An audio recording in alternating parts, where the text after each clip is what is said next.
Break ನಂತರ ಸುವರ್ಣ ನ್ಯೂಸ್ಗೆ ಮತ್ತೆ ಸ್ವಾಗತ. ಉಡುಪಿ ಜಿಲ್ಲೆಯ ಗುಜ್ಜರಬೆಟ್ಟು ಸಮೀಪದ ಕಂಡಗಿ ಶಾಲೆಯಲ್ಲಿ ಸಂಭವಿಸಬಹುದಾದ ದೊಡ್ಡ ಅನಾಹುತ ಶಿಕ್ಷಕನ ಸಮಯ ಪ್ರಜ್ಞೆಯಿಂದ ತಪ್ಪಿದೆ. ಸಮುದ್ರ ತಟದಲ್ಲಿರುವ ಕಂಡಿಗೆ ಶಾಲೆ ಶಿಥಿಲಾವಸ್ಥೆಗೆ ತಲುಪಿದೆ. ಆದರೆ ಇತ್ತೀಚೆಗೆ ಸುರಿಯುತ್ತಿರುವ ಧಾರಾಕಾರ ಮಳೆಗೆ ಶಾಲಾ ಕಟ್ಟಡ ಕುಸಿದು ಬಿದ್ದಿದೆ.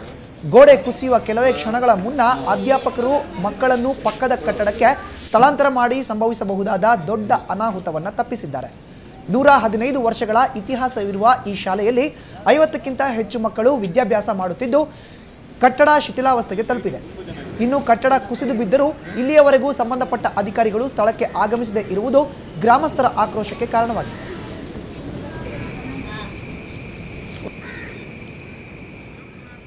ನಾವಿಲ್ಲಿ ಬರುವ ಮೊದಲೇ ಇಲ್ಲಿ ಶಿಕ್ಷಕರೊಂದವರು ಮಕ್ಕಳನ್ನು ಮೊದಲೇ ಒಂದು ಸುರಕ್ಷಿತ ಕಟ್ಟಡಕ್ಕೆ ಸ್ಥಳಾಂತರಿಸಿದ್ದರು.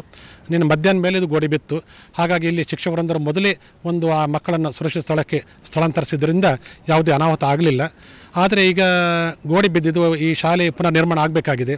ಆದರೆ ಇದು ಅನುದಾನಿತ ಶಾಲೆ ಆದ್ದರಿಂದ ಇಲಾಖೆಯದು ಯಾವುದೇ ಅನುದಾನ ಸಿಗ್ತಾ ಇಲ್ಲ. ಇನ್ನು ಇದೇ ವಿಚಾರಕ್ಕೆ ಸಂಬಂಧಪಟ್ಟಂತೆ ಹೆಚ್ಚಿನ ಮಾಹಿತಿಯನ್ನು ನೀಡ್ತಾರೆ ನಮ್ಮ ಪ್ರತಿನಿಧಿ ಶಶಿಧರ್ ಮಾಸ್ತಿ ಬೈಲು. ಈಗ ನಮ್ಮ ಜೊತೆ ದೂರವಾಣಿ ಸಂಪರ್ಕಕ್ಕೆ ಸಿಕ್ಕಿದ್ದಾರೆ. ಶಶಿಧರ್, ಇದು ಗುಜ್ಜರು ಬೆಟ್ಟ ಸಮೀಪದ ಕಂಡಗಿ ಶಾಲೆಯಲ್ಲಿ ಆದಂಥ ಅನಾಹುತ. ಒಟ್ಟು ಎಷ್ಟು ಜನ ಮಕ್ಕಳು ಈ ಒಂದು ಶಾಲೆಯಲ್ಲಿ ವಿದ್ಯಾಭ್ಯಾಸ ಮಾಡ್ತಾ ಇದ್ರು?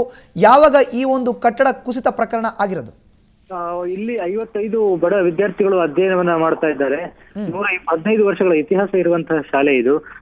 ಮೊನ್ನೆ ಒಂದು ಏನು ಇದು ಕರಾವಳಿ ತೀರದಲ್ಲೇ ಇರುವಂತಹ ಒಂದು ಶಾಲೆ ಆದ ಕಾರಣ ಒಂದು ಅಲೆ ಏನು ಇಲ್ಲಿ ವಿಪರೀತವಾದ ಗಾಳಿ ಇರ್ತದೆ, ಅದರ ಒಂದು ರಭಸಕ್ಕೆ ಈ ಶಾಲೆಯ ಕಟ್ಟಡ ಸಂಪೂರ್ಣವಾಗಿ ಕುಸಿದು ಬಿದ್ದಿರುವಂತಹದ್ದು. ಏನೋ ಒಂದು ಅದೃಷ್ಟವಶಾತ್ ಮಕ್ಕಳೆಲ್ಲರೂ ಪಾರಾಗಿದ್ದಾರೆ.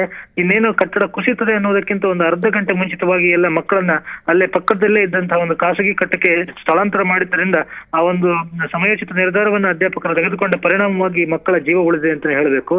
ಆದ್ರೆ ಕನ್ನಡ ಶಾಲೆಗಳ ಸದ್ಯದ ಸ್ಥಿತಿ ಹೇಗಿದೆ ಅನ್ನೋದಕ್ಕೆ ಈ ಒಂದು ಪ್ರಕರಣವನ್ನೇ ನಾವು ಉದಾಹರಣೆಯಾಗಿ ತೆಗೆದುಕೊಳ್ಬಹುದು. ಈ ಬೀಳುವ ಹಂತದಲ್ಲಿದ್ರೂ ಕೂಡ ಇನ್ನೂ ಕೂಡ ಅದೇ ಕಟ್ಟಡದಲ್ಲಿ ತರಗತಿ ಮುಂದುವರಿತಾ ಇದ್ದದ್ದು ಈ ಒಂದು ತೀವ್ರ ಆತಂಕವನ್ನೇ ಉಂಟು ಮಾಡಿದೆ ಪೋಷಕರಿಗೆ ಅಂತ ಹೇಳಬೇಕು. ಎಲ್ಲ 50 ಮಕ್ಕಳು ಕೂಡ ಹಿನ್ನೆಲೆಯಿಂದ ಬಂದಿರುವಂತವರು, ಅವರ ಜೀವಕ್ಕೆ ಬೆಲೆ ಇಲ್ವೇ ಹಾಗಾದ್ರೆ ಅನ್ನುವಂತಹ ಪ್ರಶ್ನೆಯನ್ನು ಸ್ಥಳೀಯರು ಕೇಳುವಂತಾಗಿದೆ. ಇದೊಂದು ಅನುದಾನಿತ ಶಾಲೆ, ಸರ್ಕಾರಿ ಶಾಲೆ ಅಲ್ಲ. ಆದ್ರೂ ಕೂಡ ಶಿಕ್ಷಣ ಇಲಾಖೆ ಇದರ ಬಗ್ಗೆ ಗಮನ ವಹಿಸಬೇಕಾಗ್ತದೆ. ಅನುದಾನಿತ ಶಾಲೆಯ ಸಂಚಾಲಕರ ಯಾವ ರೀತಿಯ ಕ್ರಮಗಳನ್ನು ತೆಗೆದುಕೊಳ್ತಾರೆ ಅವರ ಶಾಲೆಗೆ ಸಂಬಂಧಪಟ್ಟ ಹಾಗೆ ಅನ್ನುವುದರ ಬಗ್ಗೆ ನಿಗಾವನ್ನು ಇಡಬೇಕಾಗ್ತದೆ. ಈ ಬಗ್ಗೆ ಸಾರ್ವಜನಿಕರಲ್ಲಿ ಆಕ್ರೋಶ ಕಂಡು ಬರ್ತಾ ಇದೆ. ಶಶಿಧರ್, ಇನ್ನು ಈಗಾಗಲೇ ಕಟ್ಟಡ ಬಿದ್ದು 2 ದಿನಗಳಾಗ್ತಾ ಇದೆ. ಆದ್ರೆ ಅಧಿಕಾರಿಗಳು ಸ್ಥಳಕ್ಕೆ ಭೇಟಿ ನೀಡಿಲ್ವಾ ಅಥವಾ ಮುಂದೆ ಏನು ಪರ್ಯಾಯ ವ್ಯವಸ್ಥೆ ಅಂತ ಇದಕ್ಕೆ? ಈ ಒಂದು ಘಟನೆ ಬೆಳಕಿಗೆ ಬರ್ತಾ ಇದ್ದಾಗೆ ಅಧಿಕಾರಿಗಳು ಅಲ್ಲಿಗೆ ಭೇಟಿ ನೀಡಿದ್ದಾರೆ, ಶಿಕ್ಷಣಾಧಿಕಾರಿಗಳು ಭೇಟಿ ನೀಡಿದ್ದಾರೆ. ತಕ್ಷಣವೇ ಅಲ್ಲಿಂದ ಮಕ್ಕಳನ್ನ ಒಂದು ಪ್ರತ್ಯೇಕವಾದ ಕೊಠಡಿಯಲ್ಲಿ ಪಾಠಕ್ಕೆ ವ್ಯವಸ್ಥೆಯನ್ನು ಕೂಡ ಮಾಡಿದ್ದಾರೆ. ಇದೊಂದು ಖಾಸಗಿ ಕಟ್ಟಡ, ಇಲ್ಲಿ ಎಷ್ಟು ದಿನ ತರಗತಿ ನಡೆಸಲಿಕ್ಕೆ ಸಾಧ್ಯ ಇದೆ. ಆದ್ರಿಂದ ಕೂಡಲೇ ಈ ಒಂದು ಇದು ಈಗ ಏನು ಕುಸಿದು ಬಿದ್ದಿರುವಂತಹ ಶಾಲೆಯಲ್ಲಂತೂ ಯಾವುದೇ ಕಾರಣಕ್ಕೂ ಪಾಠ ಪ್ರವಚನವನ್ನು ಮುಂದುವರಿಸುವಂತಹ ಅವಕಾಶವಿಲ್ಲ. ಆದ್ರಿಂದ ಈ ಬಗ್ಗೆ ಶೀಘ್ರ ಕ್ರಮ ತೆಗೆದುಕೊಳ್ಬೇಕು, ಯಾವುದಾದ್ರೂ ಬದಲಿ ಶಾಲೆಗೆ ಈ ಮಕ್ಕಳನ್ನ ಸ್ಥಳಾಂತರಿಸಬೇಕು ಅನ್ನುವಂತಹ ಒತ್ತಾಯ ಕೇಳಿ ಬರ್ತಾ ಇದೆ. ಧನ್ಯವಾದ ಶಶಿಧರ್ ಮಾಸ್ತಿ ಬೈಲು ನಿಮ್ಮ ಮಾಹಿತಿಗೆ.